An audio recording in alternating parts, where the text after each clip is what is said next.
Hello lovely viewers, আশা করি সবাই অনেক ভালো আছেন। সবাইকে ওয়েলকাম জানাচ্ছি কান কুকিং রেসিপি থেকে। আজকে শেয়ার করব পাকা টমেটো কিভাবে ফ্রিজে রেখে সারা বছর সংরক্ষণ করব। খুবই সহজ পদ্ধতি, আশা করি সবার ভালো লাগবে। ভালো লাগলে অবশ্যই আমার পেজ ফলো দিয়ে রাখবেন আর চ্যানেল সাবস্ক্রাইব করবেন। বাজারে এখন এইরকম টমেটো খুব অল্প দামে পাওয়া যায়, আর টমেটোগুলো বেশ সুন্দর, খুব পাকা, একদম লাল টুকটুকে। এখনই খুবই ভালো সময় টমেটোগুলো ফ্রিজে রেখে সারা বছর সংরক্ষণ করার। আমি এখানে প্রায় 2 কেজি টমেটো নিয়েছি, আর পর্যাপ্ত পরিমাণে পানি দিয়ে খুব ভালো মতো ধুয়ে নিয়েছি। তারপর আমি কেটে নিচ্ছি, আর প্রায় 4টা করে আমি ফালা দিয়ে নিচ্ছি। এটা যার যার ইচ্ছা অনুযায়ী দিবেন, চাইলে এখানে কিউব করেও কেটে নিতে পারেন, ছোট বড় যার যার যেমন ইচ্ছা। আমি এরকম করে কেটে নিচ্ছি। তারপর আমি যখন সবগুলো কাটা শেষ, একটা পলি নিয়ে নিচ্ছি। পলির ভেতরে আমি টমেটোগুলো দিয়ে দিচ্ছি। চাইলে এইখানে বক্সে করেও আপনারা ফ্রিজে সংরক্ষণ করতে পারেন, সেক্ষেত্রে ফ্রিজের জায়গাটা একটু বেশি লাগবে, তো আমার মনে হয় পলিতে রাখলেই বেশি ভালো।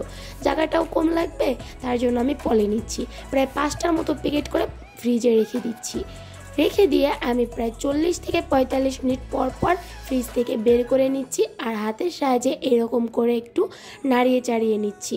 এরকম নাড়াচাড়া করে নেবেন, তাতে কি হবে, প্রত্যেকটা টমেটো আলাদা আলাদা হয়ে যাবে, একটার সাথে আর একটা লাগবে না। এটা আমাদের সুবিধা, কারণ আমরা যখন রান্না করব পুরো প্যাকেটটা বের করতে হবে না। যে কয় পিস লাগবে, 2 পিস বা 1 পিস বা যে কয়টা পিস লাগুক, বের করে জাস্ট তরকারি ভেতরে দিয়ে দিব। আগেও প্যাকেটটা বের করতে হবে না, মানে কোনো ঝামেলাই থাকবে না। তো খুবই সহজ পদ্ধতি, আশা করি সবার ভালো লাগবে।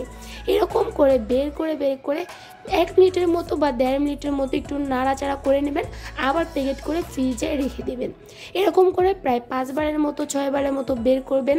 বের করে এরকম করে নিচ্ছি, আর প্রায় 1 দিন পরে আমাদের খুব ভালো মতো বরফটা জমে গেছে, আর প্রত্যেকটা আলাদা আলাদা আছে।